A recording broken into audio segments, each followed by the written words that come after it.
généralisation de la complémentaire santé, elle s'est faite en étapes et elle s'est faite pour tous. Donc on a vu des modifications dans tous les sens, notamment relatives à l'ACS, donc l'aide à l'acquisition de la complémentaire santé, qui est une aide pour les personnes qui ne peuvent pas bénéficier de la CMU-C, qui ont des revenus supérieurs au bénéfice de la CMU-C. Donc ça a été une des premières modifications. Et parallèlement, le but, ça a été la généralisation pour les salariés.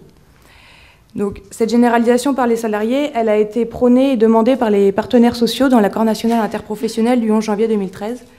Ça a été repris dans la loi de sécurisation de l'emploi du 14 juin 2013 et ça a été codifié dans le Code de la sécurité sociale à l'article L911-7. Cette codification dans le Code de la sécurité sociale est un peu particulière parce que c'est une obligation qui vient du droit du travail et qu'on a mis dans un Code de la sécurité sociale. Donc c'est un peu un passager clandestin de la législation.